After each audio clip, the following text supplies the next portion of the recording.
If I believe there's a reason for this pain I'm going through, if I believe that leaving me was all that you could do, if I believe that I can feel you by my side, I'll make it through the night.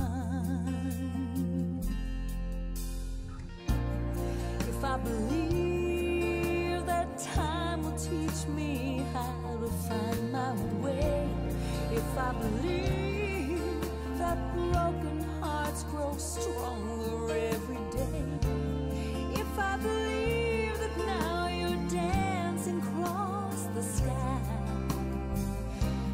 I just might get by.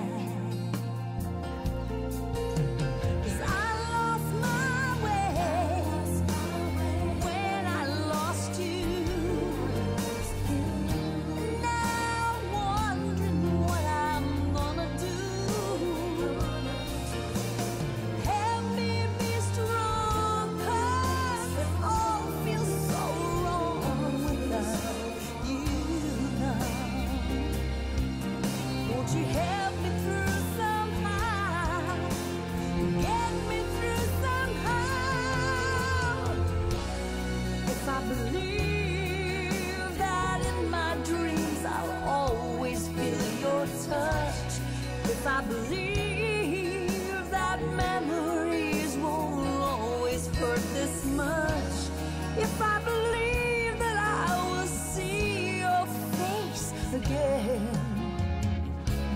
I can wait till then.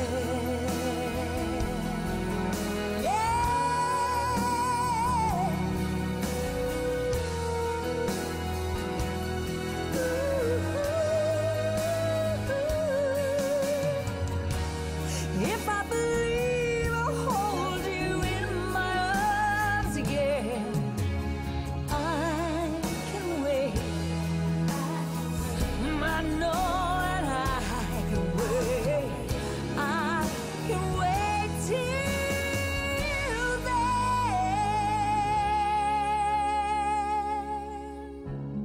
I can wait till then.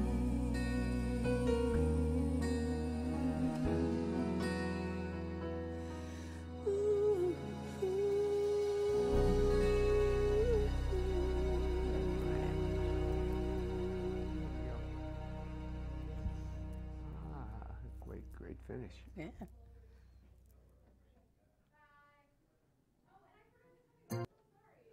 Good evening, everyone. Joanne Revicchio with the Somerville Overcoming Addiction Show. I have my two favorite aldermen here. Well, former aldermen. So I have John Connolly to my left, and I think that's my, that's my left. Your left. And McWatters on my right.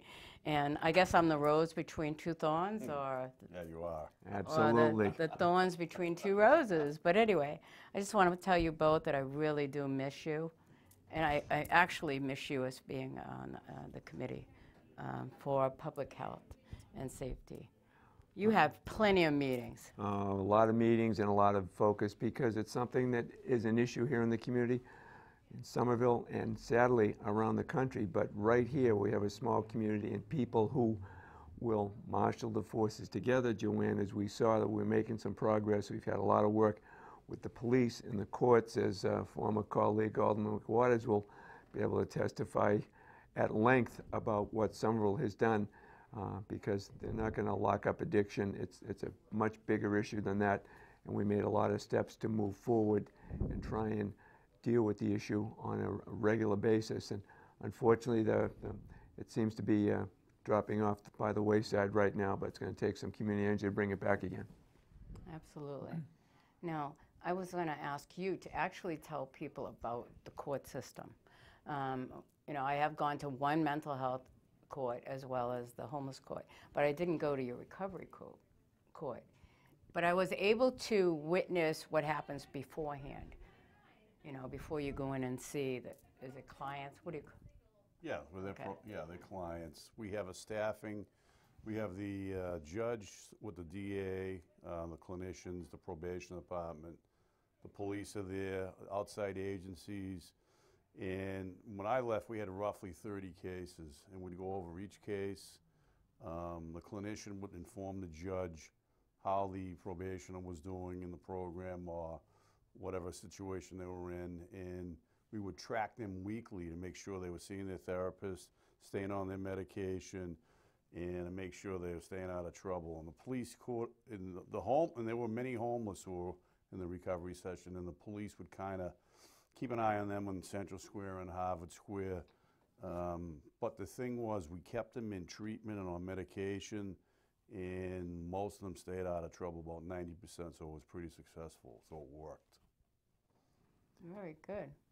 So I just wanted everybody to know exactly who you had there. I mean, I was sitting there, but I have a hearing problem, so I didn't get to hear all of them. But there was someone that was at the homeless court that actually helped them find some housing. Yes, yeah. And I was quite impressed because I was listening to the community officer that actually watched over the homeless, and he was so dedicated and involved.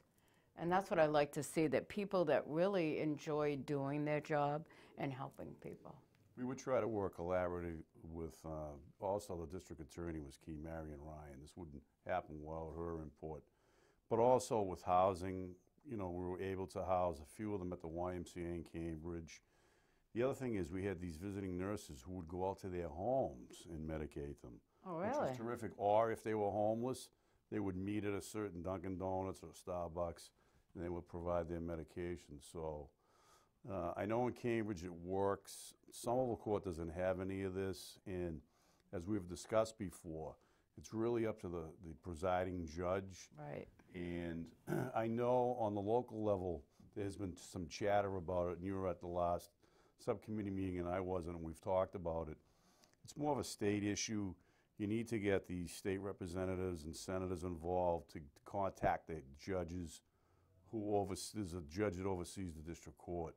In my estimation, in my opinion, every district court in the Commonwealth should have a drug court, recovery court, and homeless court, because these specialty courts work, and it reduces crime, recidivism, and you know, you're going to reduce the population in jails if you medicate, help people, and keep them on the straight and narrow. Mm-hmm. I think it's terrific. Well, and the other thing, Joanne, as Bob so aptly pointed out, it's going to take an initiative. Maybe it's at the state level, but the state reps, the senators and the representatives will respond to a jointed community effort. Look at what's going on in Cambridge right now. Unfortunately, we have to make a lot more noise here in Somerville to get the attention, so perhaps the district court here in Somerville will realize, gee, this is a benefit, with some information from their colleagues in Cambridge, from some of us locals who are going to be only too happy to advocate for this to occur in Somerville. And this is something that should be coming directly from the city. There are a number of nonprofits that would assist in this effort to bring attention to this fact. And there's nothing like groundswell of support to get a House of Representative member or somebody from the state Senate to realize, hey, this is an issue, it's going on nearby. We can easily point to the successes in Cambridge and in nearby communities with the help of Bob and other people who are very familiar, having worked in it day to day, to make this happen. But that effort has to come from the local level, and you have to involve the city council, former members of the Board of Aldermen, now called city council, and the mayor and his administration, who I think would tend to be supportive, but only if they can see that that community effort is being pushed by a number of groups, not just elected officials, but by nonprofit community members. Exactly. Well, that's the point. People from the Homeless Coalition, from other nonprofits, Project Respond, Jessica Braden from Project Respond, they deal with these issues to a large degree too, because that's what impacts the domestic violence situation, as you're both well aware of. Those are the type of people that can help advocate, hey, there should be more of this attention going on, and to make that known here in the community, and to, if need be, to have a public hearing, discuss some of the needs so that that information can go forward to get our state reps and state senator to respond. Well, I think one of the ways, and Jack made a good point, this has to be effectuated on the state level. In fact, The head judge for the district court is Robert Brennan. His father grew up in Somerville. I'm kind of familiar with the judge, but it wouldn't be appropriate for me to address him. This is something that you would have a state senator or a state rep, you know, approach with the judiciary of the trial court and see if the presiding judge in Somerville would be amenable. They can't make them do it, but they would kind of suggest, you know, you have a population, you know, people dying at the rate of 200 people a year in this country. People are dying from overdoses. Why don't you have a drug court? We have a lot of people in this country who suffer from mental health. Why don't we have a mental health court? This is something that the judge who runs the trial court, Judge Brennan, could speak to Judge Flynn, but again, it's basically up to the presiding judge. Oh, well. Well, but still, I think, But Joanne, the pressure can be put on. And you can do that very diplomatically by going through the channels. And maybe the court system doesn't work quickly, but a problem like this needs to be focused and attention. And people like you, Bob, myself, can get the attention of the potential sponsors to say, listen, here's the issue. We've got the facts. We've got all the statistics. We can easily get that from Board of Health, from not just local but state records on the number of people who are being treated and the number of situations we have, to point out the need, how a court for mental health issues and drug issues is absolutely essential in a community like Somerville. The population that we have, that's only going to get bigger based on the green line coming here in the next couple of years. More people want to be in the city, and sadly there'll be people who are going to have issues and problems, but we've got the network here because we're so small, being 4 miles square. We have the ability to get treatment quickly, as we've seen how many first responders will get to a scene and be able to help stabilize an individual. And with the use of Narcan, which has become extremely prevalent now, lives are saved. Okay, now what are you going to do now that they've been saved? What's in place? We have a great trauma response network here in the city of Somerville, and they will integrate with the police and other health officials to make sure that people are stabilized and move on. We need a little more attention so that the legal system can accommodate those specialty problems, because they're here. No matter what we say, they're going to be here. Absolutely. The thing that's frustrating, a lot of government does it now, educational systems do it through evidence-based, it's all analytical and statistics.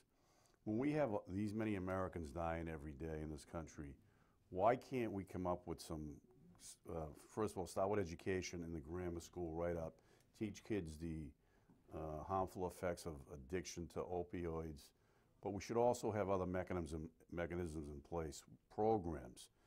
And when you have the police and courts and the DAs working together collaboratively, it's in place there. It can be done.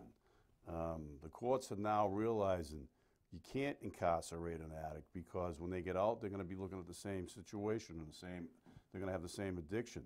Treat it now, try to help them so they stay out of the system and they can become a productive citizen. But we have the best and brightest minds in this country. We have everything's evidence-based now in statistics. I know Jack can attest to this. The mayor runs his administration through a lot of analyticals. Let's figure out what we can do to solve this problem, because the last time I checked, we haven't solved this addiction and these deaths overnight. They're still going on. No, that's the whole thing, is that I hear the numbers are down, okay. And like I said, and I've written. Low. Right. They may be lower. Very, well, it may be 1 or 2. Because of Narcan.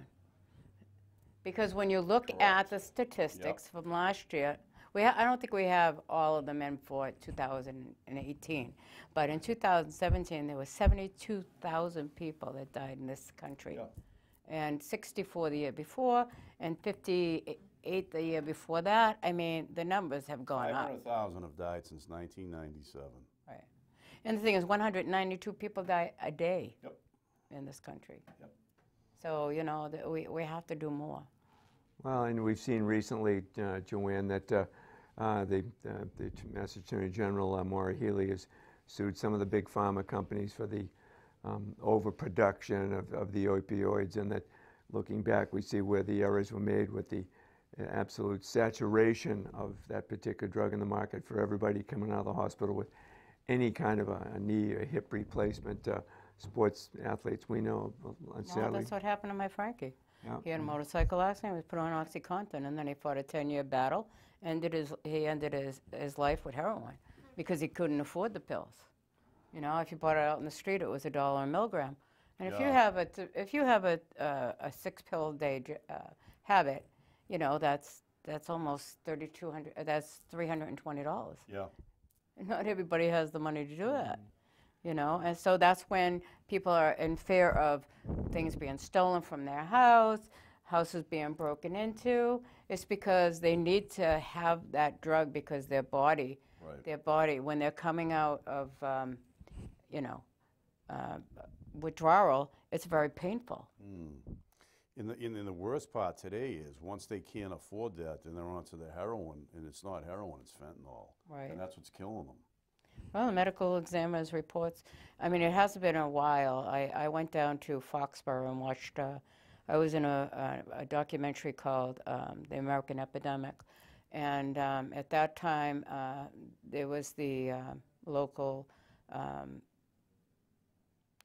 sheriff that came in and talked about it and said that 85% of the medical deaths were due to fentanyl and carfentanil. So they're not getting pure heroin. And you know what? I always say, you know, we all make mistakes in life, right? But unfortunately, more than a few on occasion, you bet. No, but the thing is that some of those people that made mistakes are gone because all they needed was to make one mistake. And they took a drug, they took their lives. And we need to talk more and more to our children because you don't want to worry. You know, I should have done more when they're 6 feet under. There's just no way, they're not coming back. So it's also, there's a problem now, and I'll get into marijuana because I really. Oh, I know. I smelled a lot of it yesterday. I have recently, I know someone in Somerville who was using cocaine, who was laced with fentanyl. He had to be Narcan back. So they're lacing it with other drugs. So people don't realize that you think it's only heroin. It's not. It's going to be put in other drugs, and it's going to perpetuate the problem even more. But the bottom line is that if they're being Narcan, they need more. Sometimes they need 4 shots of Narcan, or they don't come out of it at all. That's right. No, and that obviously it's an issue. It's not just here in Somerville. It's nationwide. And Rob mentioned the statistics. It's absolutely horrendous to think, and that we're just basically trying to prevent it from taking off. But we've got to start here at the local level, as you've been a champion for over these years, Joanne, to get the awareness factor out here.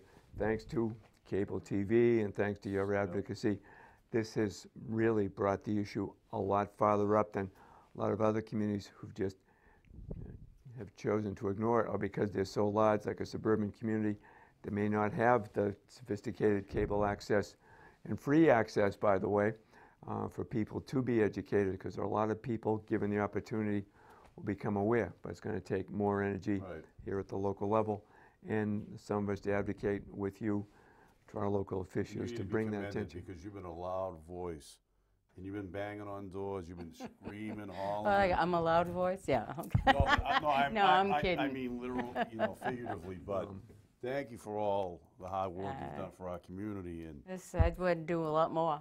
I tell you. I commend it though, because I just want everybody to know. Actually, you want to, if you want to see this later on, and I know you will, and you probably will. Oh, sure, yeah. It's on YouTube, and YouTube is just a huge network. So if you go into Somerville Overcoming Addiction, you can see a lot of the past programs. Sure. And I think it would be great because they need to see it. I mean, Somerville, yes, we do have viewers that watch every day. I mean, I meet people, sometimes elderly, they like to watch the show when they're home. And they say, oh, I remember you. They know in you, fact, I sure. was at Highland Gardens tonight, and I said I'd give them a shout out, so hi to everyone at Highland Gardens. Hello, everybody. No, and the thing is that they say, oh, you're doing good work, and that's great, but we have to reach more. We have to reach more people. That's why I'm telling you about YouTube, and it's live right now. Yeah. And Joanne, I kid people all the time, but what are the 2 most important words in the English language? People, well, I don't know, please, thank you. Who's asking? Who's asking are the 2 most important words in the English language, because when people get requests, we all get requests for all kinds of help because we're those type of people willing to help somebody. Why do Bob and people like myself help people? Because we can. And when someone calls, Joanne says, Jack, would you call so-and-so? You're happy to do it. Why? Because we know you're asking not for yourself, but for someone else, someone who needs the help, who doesn't know which way to go or basically needs a little direction. We know how to point people in the right direction. We'll help them get there. We'll advocate with them. They still have to walk through the door. And in this case here, people are still going to need treatment. They're going to have to seek it, and they're going to have to get support from their families to continue it. But you know what? We're all there to at least get that process going. And I think that's the advocacy that we all can provide as people who have been affected by friends, colleagues, family members. Nobody goes untouched in this community, not at all, just because it's become so prevalent. My cousin reminded me yesterday that I had a cousin who died of a heroin overdose, was laced with fentanyl. She reminded me 10 years ago, I kindly vaguely remembered, I don't know if it was her or him, they both came to see me in my office. And I said to him, look, Brian, you need help. Oh, I'll go to detox. I said, detox isn't going to, I said, it's not going to solve your problem. You're going to need that initially, and then let me put you on a 14-day inpatient program, and then I'll put you in a halfway house. Oh, I can't do that. I said, well, you get the rest of your life. You're worth it. And unfortunately, he didn't heed the warning, and you know. Sometimes they don't think it's not going to happen to me.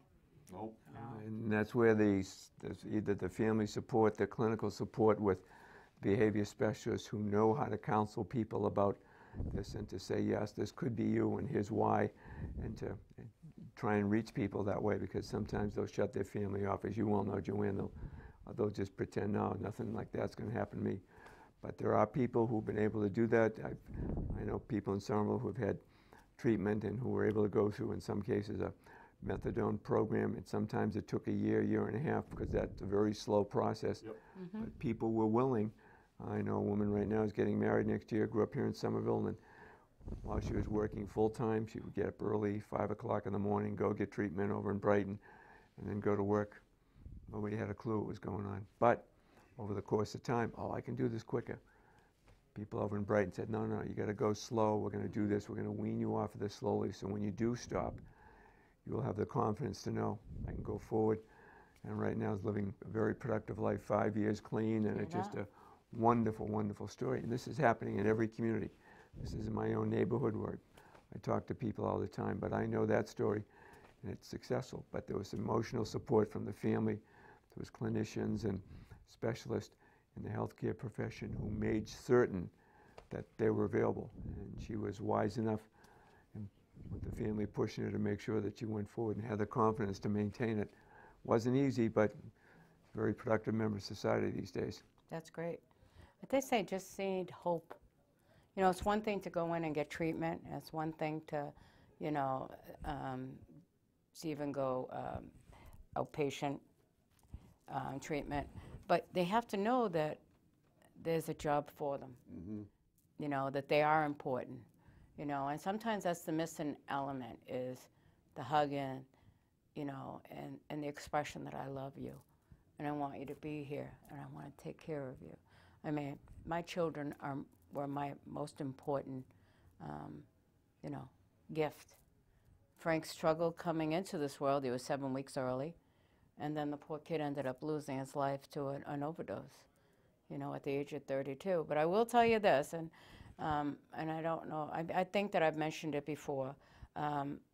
2 days before my son passed away, he cried to me and he said, "Ma, I don't want to die." And he was looking for more help. I mean, he was in and out of detox. He was in and out of, you know, all these different places. It just wasn't ready yet because of the pain that he was involved in, you know. And it amazes me because he would never. The doctors would give him a needle, and oh my God, the session went unbelievable. It's like by the time I left there, I needed to take a nap. That he ended up shooting up heroin, and he was very upset with himself when it came to that. But the one thing he did say, he didn't want the people that he worked for to know that he was addicted. Yeah. But you know, everybody knows what's going on, you know. He says, instead he lost his life. He worried about his job, but instead he lost his life. So that was very traumatic. It was, I went to wake him up in the morning. I made breakfast to find him gone. But luckily, like I said, I work for the police department, and a lot of those 3 or 4 officers came over and sat with me. And the one that sticks out the most, and every time I mention something on this anniversary, it's Mario Oliveira. Oh, yeah, yeah. He always reaches out to me, says, I remember that day. And I'm very grateful to him because the medical examiner was somewhere else at the time. So my son was still there for 3 to 5 hours afterwards. And we all know that Mario's had his own share of personal difficulties. oh, definitely. Shot on the job, and that he's also still recovering from pretty life-threatening wounds at the time. But he's got that great spirit, and he doesn't forget people around him, and I'm sure that's why he's in contact with you all the time, Joanne. He always reaches out to me.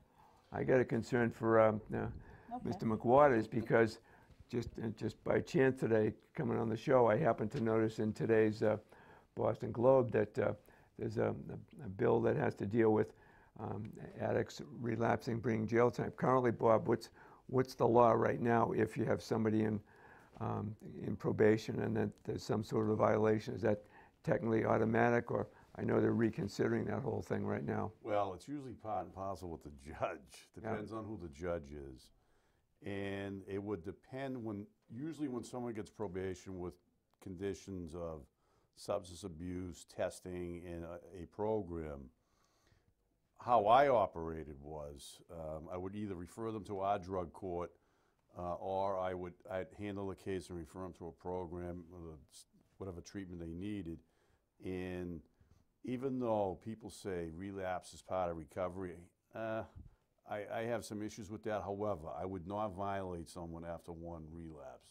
If someone tested dirty or had an issue, I would say, look, you got to get back on the beam, back in treatment, go to your meetings, and I'm not going to bring before the judge, but if this keeps up, you're going back before the judge.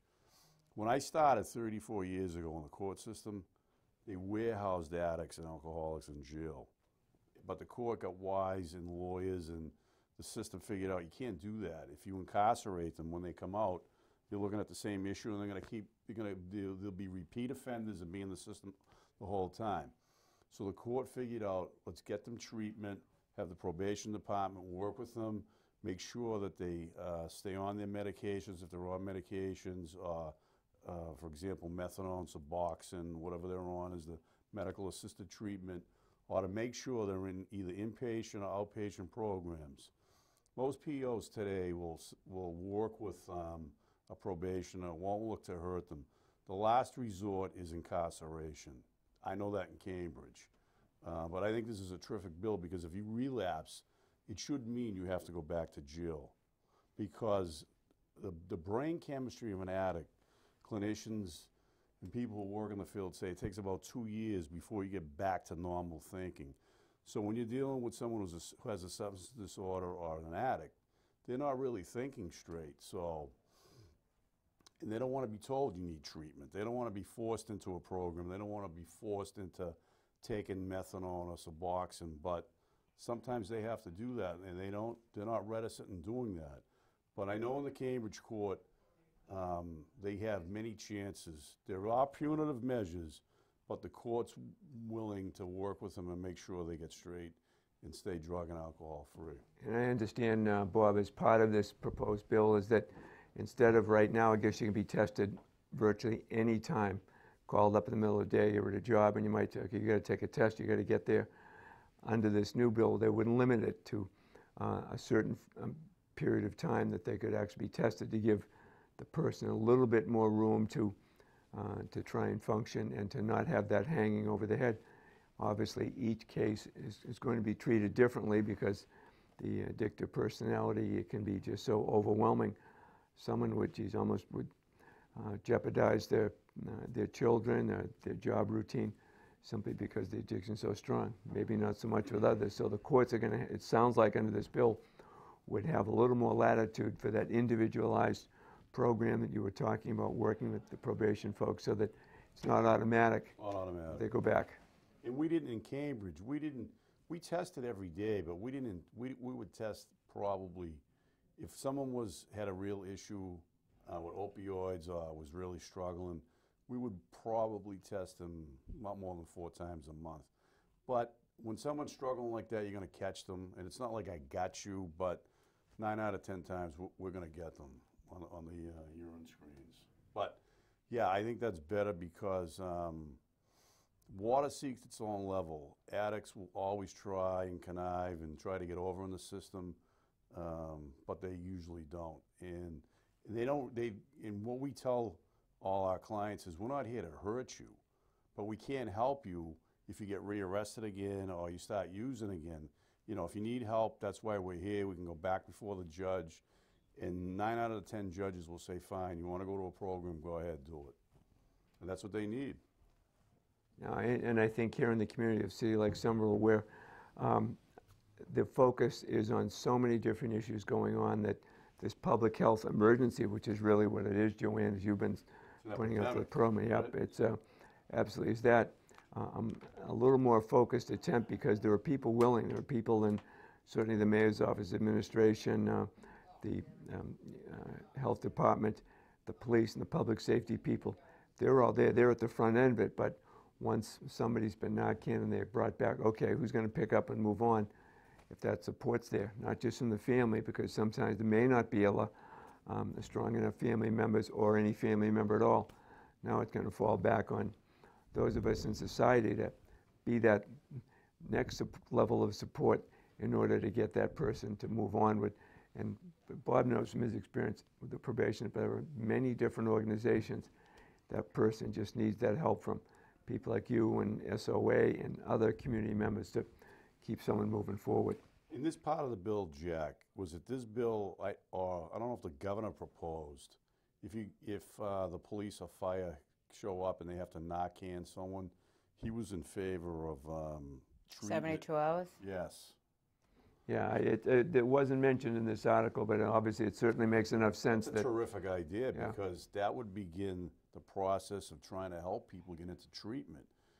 Because, you know, we have many friends in the fire department. Yep. They're Narcanning the same guys on the same night or the same weekend. And they bring them back, and that's it. They're not getting any treatment, and they're going to be left there, or they're going to go off again and start using it. And I think there should be mechanisms in place. Right. If the police or fire have to Narcan you back, then you should be mandated into you know, some type of treatment.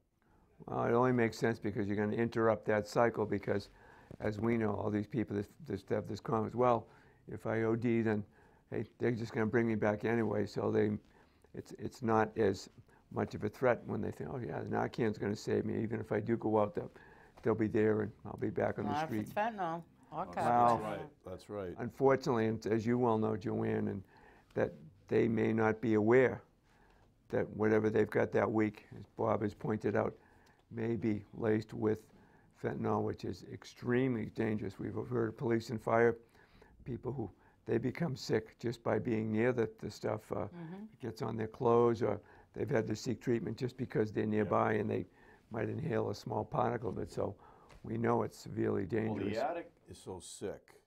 Right now, using heroin is like, it's the same as Russian roulette. Because when you start using heroin, you don't know if you're going to die or not. And that's the risk they take, but they're so sick and addicted, they're willing to do it, unfortunately. Because heroin's cheap. Yep. But you know, the other thing is, too, is that they're finding it in cocaine, they're finding it in weed, they're finding counterfeit pills. Yep. I mean, the odds of getting fentanyl, carfentanil, are huge. Yes. No, and I tell people how absolutely dangerous there's the carfentanil too, particularly. That's the stuff they would use to tranquilize elephants at 2-3 tons to knock them out. And that's the kind of stuff that's being put in. So what's that going to do to an individual who's 150, 200 pounds? Not a good outcome, Joanne, as you know. No, not at all. You know, I think, Bob, I think you mentioned earlier on as we started the program, right now, the cannabis industry is going wild across the country. We're just making it. This is a great subject because he wants to talk about it. Well, I figured it'd be a nice lead in front. But nonetheless, it's something that's going on, and I think, Bob, I know the point he's going to make. Recreational marijuana right now is emerging here in Massachusetts. We know every week there's a place in Lowell just opened up. There's one in Salem and all this. This is a year and a half after the medical marijuana, which was, okay, you have to get a $150 health card, you got to get an ID, you got to get a prescription, your doctor has to go through a formal treatment to get authorized to do it. Okay, and to any of us who had friends coming back from Vietnam who were impacted by this, and guys in their 60s, and they feel like this makes sense for them and it does help them. You can't die from a marijuana overdose, as people will tell you. But, Bob, from your point of view, having been in the courts, is this something from your experience that could begin to open the door to more serious drug use because the recreational marijuana may be so available? You might be able to walk down the street and for $100 you've got a great weekend. Is that going to end up leading on to a bigger problem for people? I think it already has. I mean, I'm in the minority. I don't have hard and facts, but in my estimation, marijuana is a gateway drug, as is alcohol, and I think this is a slippery slope. And there is now actually scientific evidence about marijuana that teenagers who start smoking it from 13 to 19, as you know, their brains aren't fully developed. Right. They have a higher chance of developing psychosis and schizophrenia. There's scientific evidence. So now, if you're going to, you know, when you legalize any drug, it's going to get in the hands of the children, the teenagers. And I know, I walk around Union Square all the time. I smell marijuana everywhere. Mm-hmm. And it's not just adults smoking it. I know it's teens. Being a probation officer for 34 years, every probationer I had to a fault said they started with either alcohol or marijuana. We got 200 people dying a day from opiate overdoses. Why would we want to legalize another drug? Now, and I'll give you another example. I had young men on probation who had medical marijuana cards because they were suffering from anxiety. And if you look at scientific evidence now, marijuana may indirectly cause paranoia. So I'm not an epidemiologist or an expert on this. However, there is hard and facts that marijuana use in teenagers is going to cause psychosis and schizophrenia. We got enough trouble in this country. Why would we want to add to this problem? The other issue, too, is if the states that recreational marijuana is legal, ask the emergency room doctors, of all the cases they get, you can overdose from marijuana. It's edibles. Kids in Colorado were overdosing on edibles. Young kids, they were eating them. They thought they were gummy bears. So this is an issue. It's going to, I think, in a situation in our country now when we have people dying every day from drug overdoses, why would we want to legalize another drug? I know the argument's going to be made for medicinal, and I say yes, no, I don't know. I'm not an epidemiologist. I'm not a medical doctor. But recreational, I think it's trouble. Well, and I think, Bob, there are not there are more than a few people who share that sentiment, because when you look at what the tax revenues are, you look to the other states like Colorado, who've been a couple of years ahead of us in this, they certainly realize millions of extra money coming to the state, some of which can be used for educational programs and all this, just like they do with gambling. There's all kinds of issues coming up with the opening of the casino here in Everett in just a matter of a few months, that they're, oh yeah, we're going to have Gamblers Anonymous people, we're going to have the subsidies available for it. Basically, that's what you're going to be reading more about here as the recreational marijuana becomes more available. Sure, it's tracked right from the time the first seed goes in, but it's going to become, and already is, a huge industry here. But again, how many people will be victimized as a result of starting with what appears to be, in their perspective, not something that's going to cause me a lot of problems, but as you've seen time and time after again, the gateway to a problem. Right. For those people with certain types of personalities, there are addictive personalities where people will begin the usage and may not be able to control. You and I might be perfectly fine to be able to say, yeah, I could have a smoke or two, I can limit it to weekends. Other people aren't going to be so fortunate. And how do we deal with that? The other thing too, Jack, is, and I talked to you briefly about it before, the THC levels back in the 60s, 70s, and 80s were roughly 1 to 5%. They're now 25 to 30%. So it's significantly higher. So that drug is getting more and more potent. I know I am in the minority. People snicker at me and laugh at me. Oh, you don't know what you're talking about. And I would say, okay, why don't you sit in the courtroom for a month with me and see those poor addicts who are dope sick in custody and their parents crying in the front row. And to a fault, most of them started with alcohol and/or marijuana. Yeah. And sadly, too, the opioid problem has only been enhanced with the over prescribing of the drug. And I can, my own case scenario, after having surprise open heart surgery just 2 years ago, as I was getting ready to leave the hospital, the hospital physician, the hospitalist, had come through with the orders from the doctor that I was supposed to go home with a 30-day supply of opioids for pain. You would have been robbing banks, Jack, after that. But it was very clear, having the knowledge from yourself, Joanne, and from talking to many people in public health, that that was the last thing that was necessary. And as I said, listen, I understand you're doing your job and you've got to cover yourself in the hospital, but I'm going to refuse it, and I'm going to write it right here on the chart that it was offered as prescribed, but I was happy to refuse it. I didn't even take the prescription home because I knew exactly what potentially could happen. And why would I want to put myself through that? And again, a month's supply. So why don't you put me on extra strength Tylenol, and I'll see how I can go from there. It's essentially, that's how I came home, with some Tylenol. And all those years in doing the public health. Yeah. Well, I remember too, he knew my grandmother. Very when well, I was a teenager, I got a wisdom tooth pulled.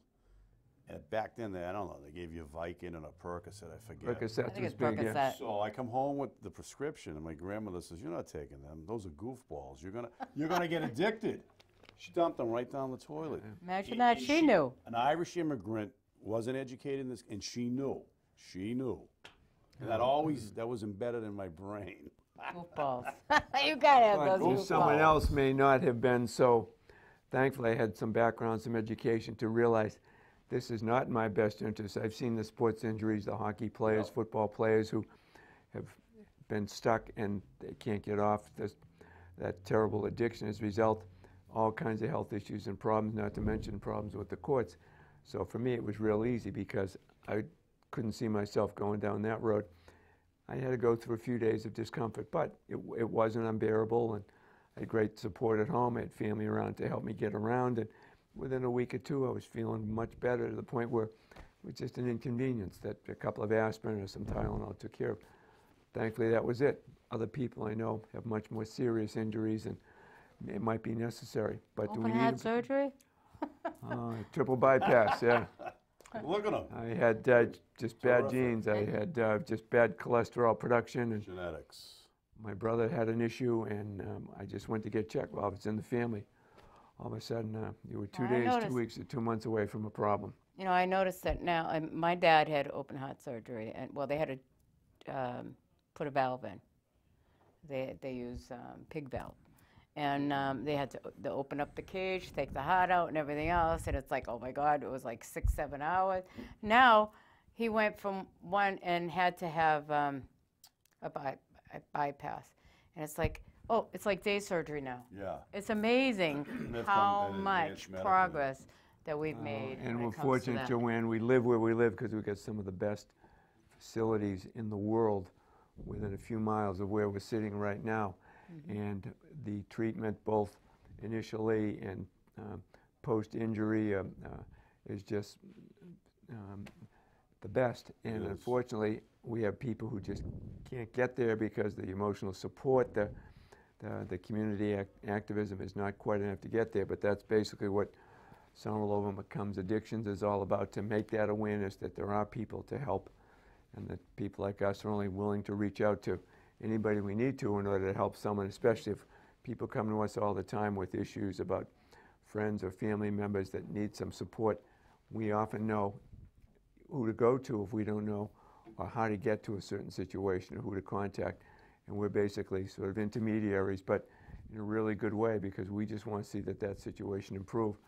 And that's what's enjoyable for a couple of guys who grew up here in the city and could have easily have gone somewhere else, but why not reap the benefits of what the city has given us in terms of our educations and our background, and some very worthwhile people who've set the way for us. We all knew people that made a wrong turn, ended up in jail, or sadly not with us any longer.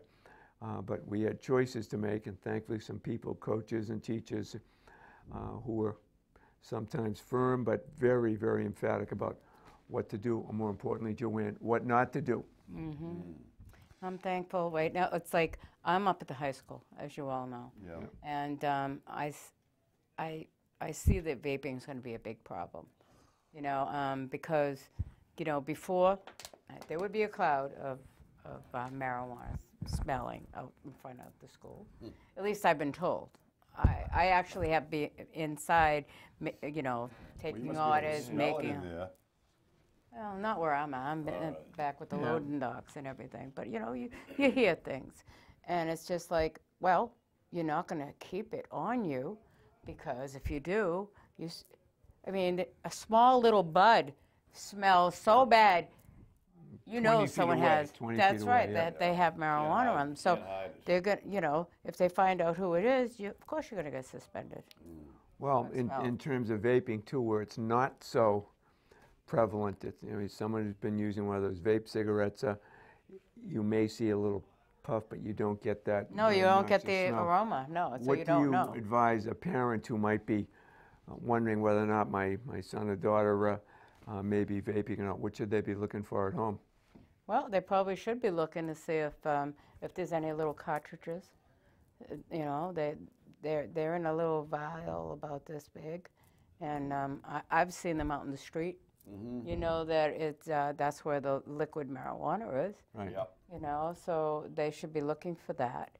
I tell them to look around the house, because there is a program called, we all know Learn to Cope with Joanne Peterson. Yep. Yes. Okay, now she has the Hidden in Plain Sight project. So what I like to do is to have that in Somerville, so parents can see around their house or in their children's room if they see certain little things that will indicate that there's something going on there. You know, I think that it's very important for us to do that. And like these cans. Let's talk about these cans. Okay, there we go. We have SpaghettiOs. How many kids eat SpaghettiOs? All the time. And they eat them out of the can. They don't have to heat it up. But you can't do that with corned beef hash. But the thing is, they are some place to hide your drugs. Yep. You know, you open this up, and I had some cans of tonic. A lot of kids don't drink tonic cold, so they might have a can of tonic in their bedroom. It might be a place to stash their drugs.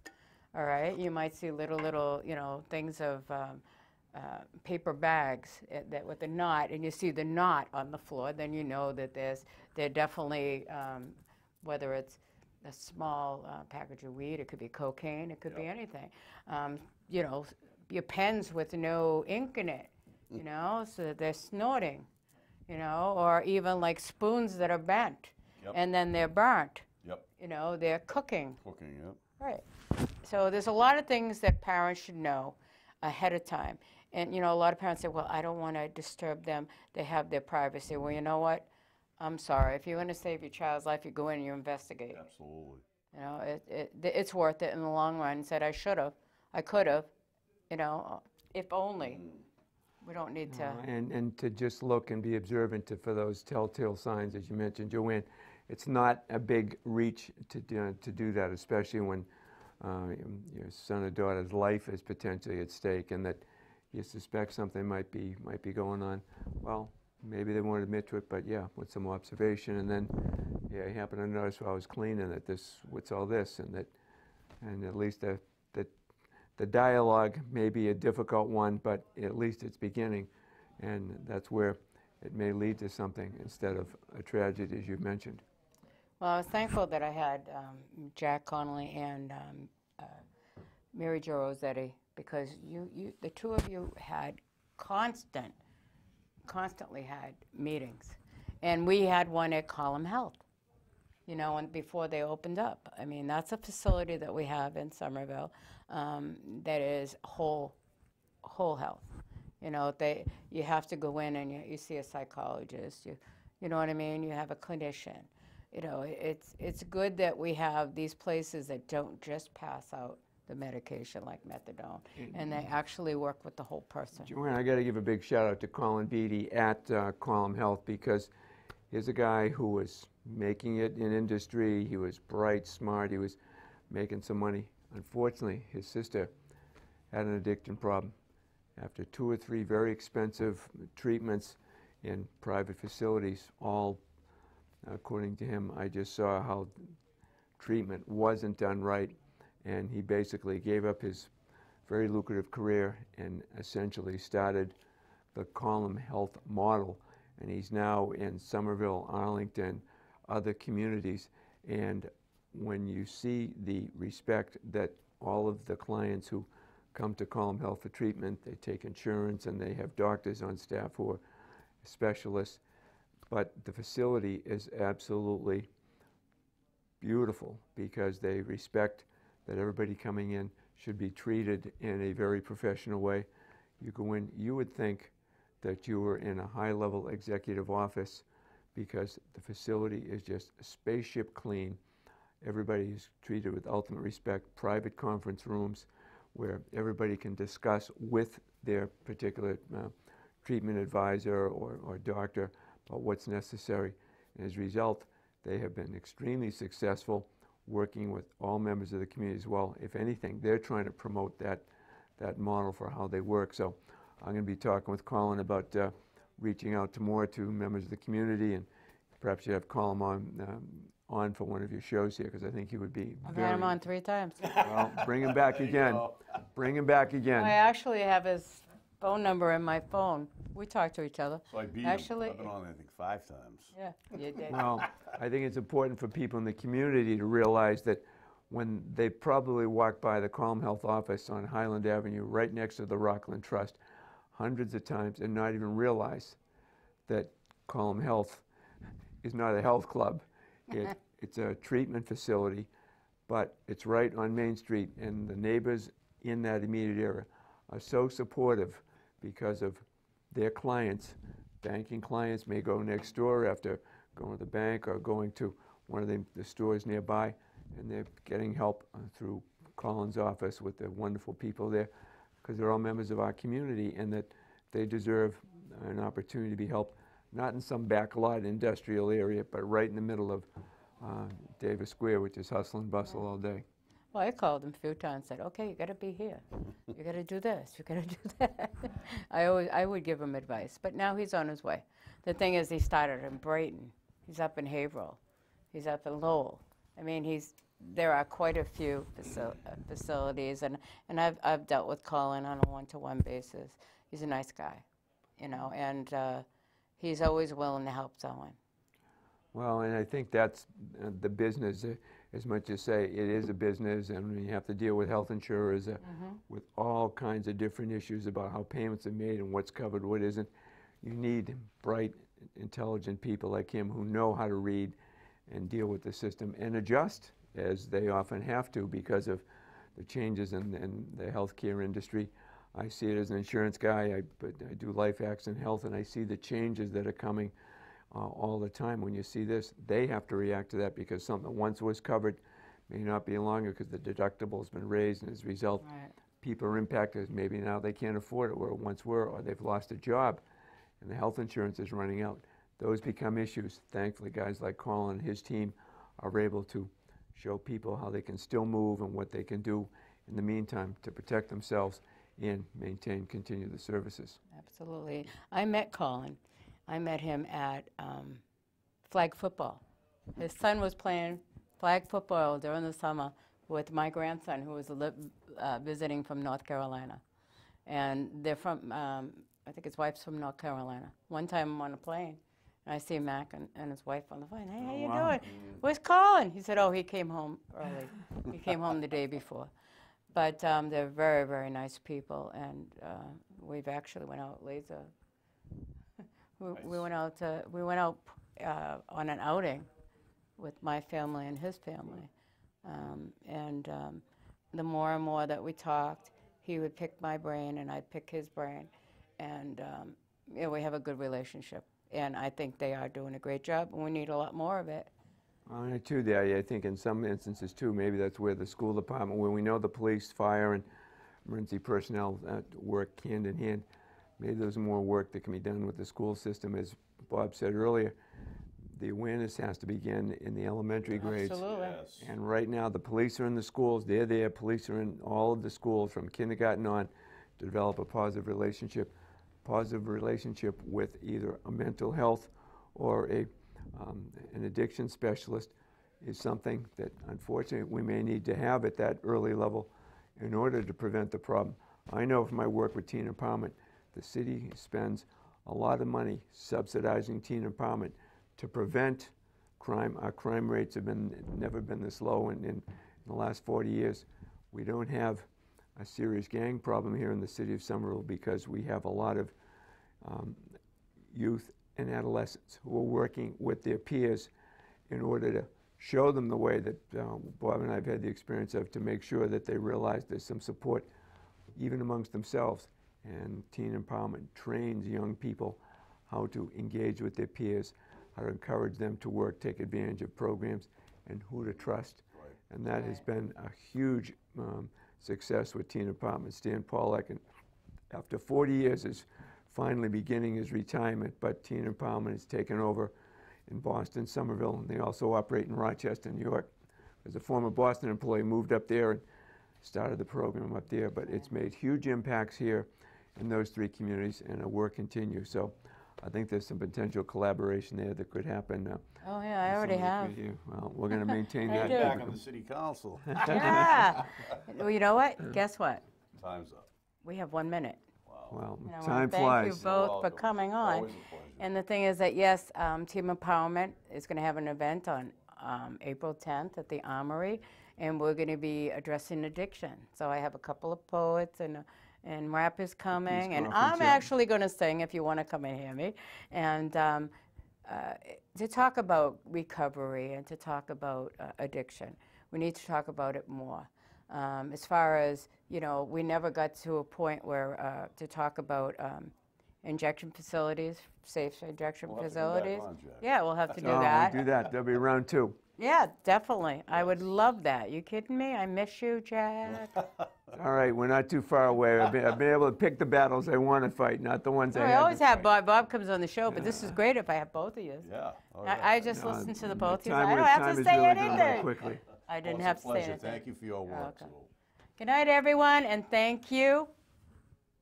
So now we're going to have to go get my friend to shut it off, but we're still on YouTube.